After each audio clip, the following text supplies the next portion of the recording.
धर्मा का महायुद्ध अनकही कथा भाग 2 साइंस फिक्शन स्टोरी अध्याय 33 महानिर्वाण। धर्म दुर्ग के समक्ष बोमिनी खड़ा था और उसी क्षण नोकोविद ने मैक्स को संदेश भिजवाया। मैक्स के भीतर एक तीव्र बेचैनी जाग उठी। क्या नोकोविद को पहले ही इस स्थान पर हुई घटनाओं का पता चल चुका था? पर यह कैसे संभव था? इतनी शीघ्रता से नोकोविद ज़ौर ग्रह से X141 तक कैसे पहुंच गया? चिंता की लकीरें उसके माथे पर उभर आई। वो घबराए कदमों से धर्मा और वीवो के पास पहुंचा और व्याकुल स्वर में बोला, सुप्रीम कमांडर नोकोविद आ चुके हैं। वे धर्मदूत की ओर बढ़ रहे हैं। क्या? वीवो विस्मित हो उठी। धर्मा के चेहरे पर एक सदी हुई गंभीरता छा गई। उसकी देह में प्रवाहित दोनों ऊर्जाएं जैसे एकाएक सजीव हो उठी। उसे आभास हो गया था कि अब समय आ गया है जब उसे नोकोविद को सीधी चुनौती देनी होगी। वीवो ने स्क्रीन पर बोमिनी द्वारा भेजी गई नोकोविद की छवि को निहारते हुए कहा, महान सुप्रीम कमांडर अकेले आए हैं? उनकी सेना कहाँ है? मैक्स ने गहरी सांस ली। वे अकेले ही आए हैं, उसने ठोस स्वर में उत्तर दिया। धर्मा, वीवो और मैक्स तीनों मजौलिन कक्ष में एकत्रित थे। नोकोविद का इस प्रकार अप्रत्याशित रूप से उनके ग्रह पर आना एक अकल्पनीय घटना थी। धर्मा ने बिना किसी संकोच के आदेश दिया, उन्हें सहसम्मान यहां ले आओ। वीवो के चेहरे पर एक मिश्रित भाव उमड़ पड़ा। उसने व्यंग और अविश्वास भरे स्वर में कहा, तो क्या तुम उनके सामने आत्मसमर्पण करने जा रहे हो? धर्मा की आंखों में एक दृढ़ चमक उभरी। नहीं वीवो, पर वे हमारे अतिथि हैं और मेहमान का स्वागत करना हमारी परंपरा है। वीवो के भीतर भावनाओं का द्वंद्व उमड़ने लगा। धर्मा ने उसकी मन स्थिति को भांप लिया। वो जानता था कि ये युद्ध केवल बाहरी शक्तियों का नहीं, बल्कि भीतर उठते संघर्षों का भी था। शांत स्वर में उसने वीवो से कहा, तुम चिंता मत करो, बस अपने कर्तव्य का पालन करो। वीवो ने धर्मा को देखा। उसकी आंखों में असमंजस और तीव्र अंतर्द्वंद झलक रहा था। जिस व्यक्ति को पकड़ने के लिए उसने अपना सर्वस्व दांव पर लगा दिया था, उसी के प्रति अब उसका हृदय कोमल हो उठा था। क्या वो धर्मा को नोकोविद के हाथों सौंप सकती थी? लेकिन उसका अपना कर्तव्य है, उसका अपना साम्राज्य। नोकोविद ज़ौर साम्राज्य का सर्वेसर्वा था और वो स्वयं कॉज की अधिकारी। उसके लिए कर्तव्य सर्वोपरि था, परंतु मन उसे धर्मा के विरुद्ध जाने की अनुमति नहीं दे रहा था। वो पूरी तरह असमंजस में थी। धर्मा ने उसकी आंखों में झांका और बेहद संयमित स्वर में कहा, मैं वादा करता हूं, तुम्हें अपने कर्तव्य से भटकने नहीं दूंगा। वीवो का दिल एक पल को ठहर गया। उसने धर्मा को देखा और अगले ही क्षण उसे कसकर गले लगा लिया। उसे स्वयं समझ नहीं आया कि धर्मा में ऐसा क्या था जो हर किसी को अपने प्रभाव में बांध लेता था। धर्मा ने मैक्स की ओर देखा और बिना कुछ कहे ही मैक्स समझ गया कि अब उसे क्या करना है। उधर धर्मदूत के द्वार पर एक ऐसी भेंट होने जा रही थी जिसकी परिणति पूरे ब्रह्मांड को चकित कर देने वाली थी। नोकोविद का विमान बोमिनी किसी भी दृष्टि से केवल एक साधारण यान नहीं था। ये यांत्रिकी और तकनीक का एक ऐसा चमत्कार था जिसे फ्रान गैलेक्सी की सबसे अद्भुत खोजों में गिना जाता था। इसकी सतह पर चमकती ऊर्जा तरंगे किसी रहस्यमय जीव की भांति गति कर रही थी। हर भाग अपने आप में एक जटिल प्रणाली का हिस्सा था जो उसे अद्वितीय बनाती थी। बोमिनी अत्याधुनिक यांत्रिकी और तकनीकी उत्कृष्टता का अद्वितीय उदाहरण अब नोकोविद की बेल्ट के बक्कल का रूप धारण करके उसकी शक्ति का प्रतीक बना हुआ था। नोकोविद इस वक्त धर्मा के सामने खड़ा था। उसके साथ वीवो भी थी, जबकि मैक्स और बाकी सभी उसके पीछे खड़े थे। नोकोवित ने अपनी पैनी दृष्टि धर्मा पर गड़ा दी।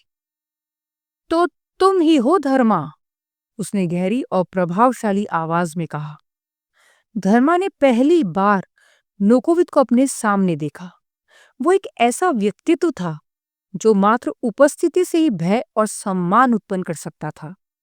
लेकिन धर्मा को तुरंत ही एहसास हो गया कि नोकोवित का शासन मात्र डर और आतंक पर आधारित नहीं था। वो जनरल मजोलिन की तरह क्रूर और निर्दयी तानाशाह नहीं था।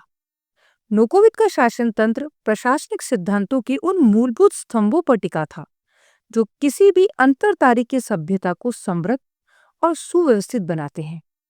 ये एक अनुशासित, सुव्यवस्थित और कठोर लेकिन न्याय संगत ढांचे के भीतर कार्य कर रहा था, और वीवो जैसे निष्ठावान अधिकारी इसी शासन तंत्र का सबूत थी।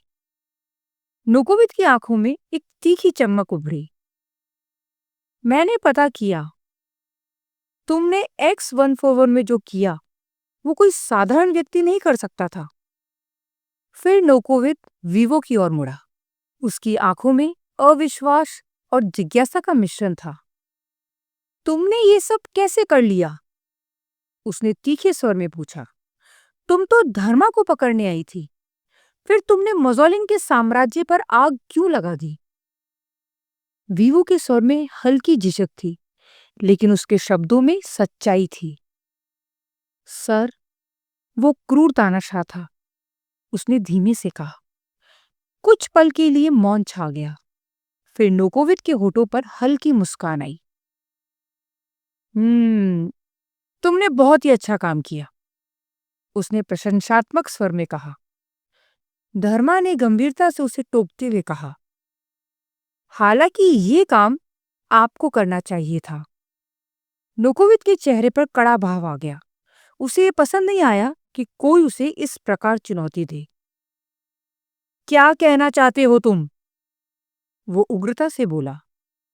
धर्मा ने आत्मविश्वास से उत्तर दिया, आपने इस ग्रह को पूरी तरह नजरअंदाज कर दिया, क्योंकि यह आपके चुनावों में कोई योगदान नहीं देता था। वीवो की आंखों में भय था। उसे समझ नहीं आ रहा था कि वो किसका पक्ष ले। उसका दिल धर्मा की बातों से सहमत था, लेकिन उसका दिमाग नोकोवित के प्रति निष्ठावान था। धर्मा ने आगे कहा, आपका शासन तंत्र मजबूत तो है, लेकिन इसमें करुणा की कमी है। नोकोवित धर्मा के शब्दों से चौंक गया। उसके साम्राज्य में उसे किसी ने इस प्रकार का भाषण पहले कभी नहीं दिया था। कोई भी साम्राज्य महान तब बनता है जब उसका प्रशासन सभी लोगों का ध्यान रखे, ना कि केवल ताकतवर और प्रभावशाली वर्ग का। धर्मा ने अपनी बात समाप्त की। नोकोवित की आंखों में क्रोध उमड़ने लगा। क्या तू मर्कल का एजेंट है? उसने गुस्से से पूछा। धर्मा ने ठोस और गंभीर स्वर में उत्तर दिया, नहीं सर, मैं सन ऑफ गॉड हूं। इस उत्तर ने नोकोवित को अंदर तक हिलाकर रख दिया था।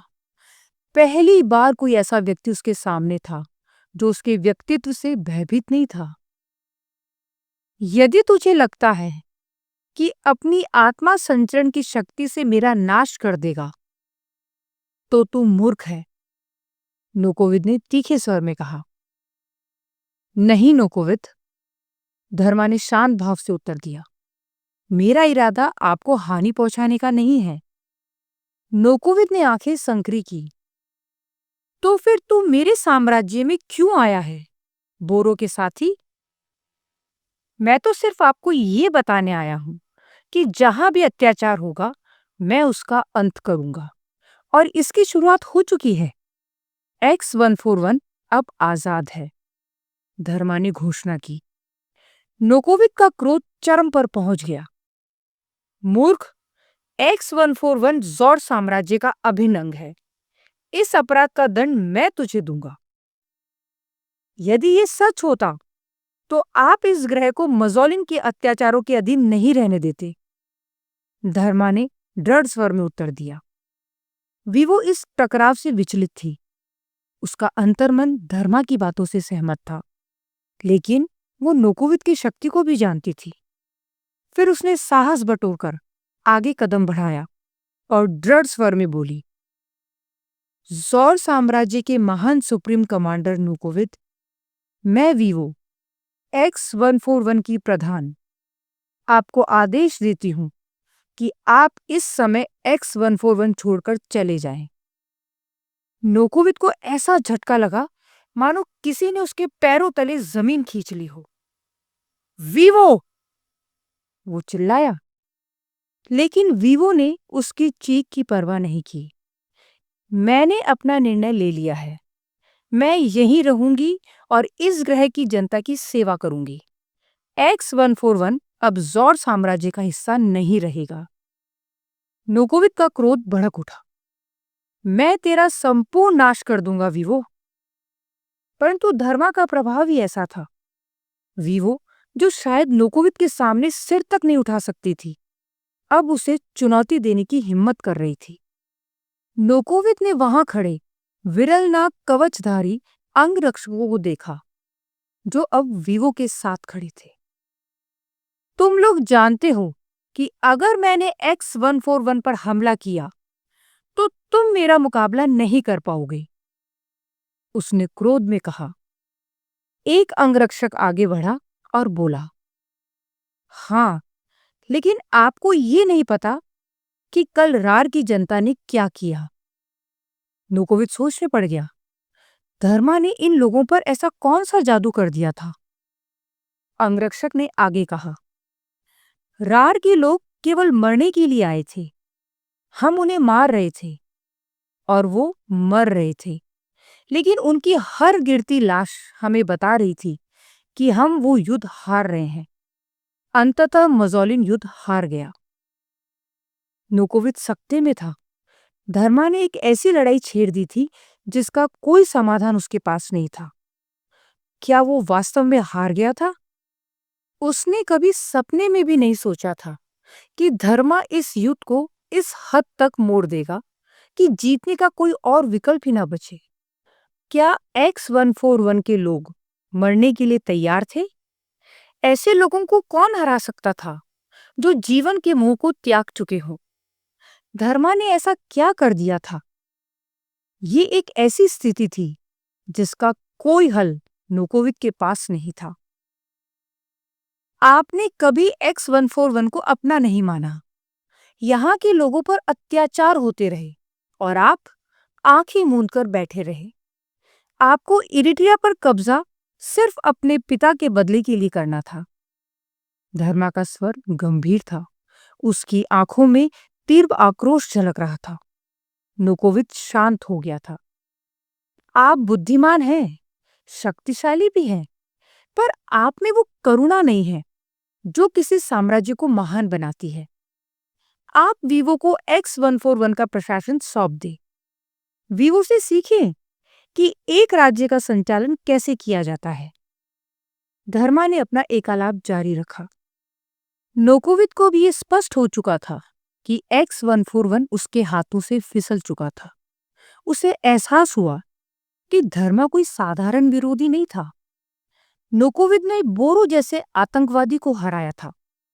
वो मर्कल को युद्ध में अकेले परास्त कर सकता था, परंतु धर्मा ने जो परिस्थितियां उत्पन्न कर दी थी वो उसकी समझ से परे थी। उसे कुछ समय चाहिए था। ये पहली बार था जब वो समझ नहीं पा रहा था कि अगला कदम क्या होना चाहिए। धर्मा की चुनौती उसके लिए अब तक की सबसे कठिन चुनौती थी। धर्मा के पास विरल नाग के अत्याधुनिक हथियार थे, 2 शक्तिशाली ऊर्जा स्रोत थे, आत्मा संचरण की विलक्षण शक्ति थी, लेकिन उसकी सबसे बड़ी ताकत उसकी करुणा थी।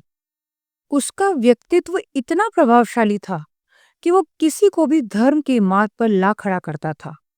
उसका चरित्र उज्जवल और अड़िग था। शायद यही कारण था कि थाइजर भी धर्मा की असलियत समझ गया था। धर्मा किसी के अधीन नहीं हो सकता था। शायद वो वास्तव में सन ऑफ गॉड था। पर क्या नोकोविद हार मान ले? क्या वो X-141 और इरिट्रिया को स्वतंत्र कर दे? क्या ये संभव था कि धर्मा उसे पराजित कर दे? नहीं, ये नहीं हो सकता। नोकोविद आज तक कोई युद्ध नहीं हारा था और ये महायुद्ध तो वो कतई नहीं हार सकता। धर्मा का अंत आवश्यक था। धर्मा जैसे व्यक्ति का फ्रान गैलेक्सी में अस्तित्व शायद उसके लिए सबसे बड़ा खतरा था। यदि धर्मा विजयी हो गया तो नोकोविद ने वर्षों में जो कुछ भी हासिल किया था वो सब व्यर्थ चला जाएगा। उसे धर्मा को समाप्त करना होगा। अभी बहुत कम लोग धर्मा को जानते थे और यही सही समय था उसका अंत करने का। धर्मा की मृत्यु ही नोकोविद की सत्ता को अटूट बनाएगी। उसने एक क्रूर और भयावह योजना बना ली थी। नोकोविद कभी नहीं हारता। उसे धर्मा का अंत करना ही होगा, इससे पहले कि बहुत देर हो जाए। शायद धर्मा ने नोकोविद को कम आंका था, परंतु नोकोविद वो शक्ति था जो जब अपने पर आता था तो 7 आयामी प्राणी सोना को भी परास्त कर सकता था। धर्मा तो पृथ्वी से आया एक साधारण मानव मात्र था,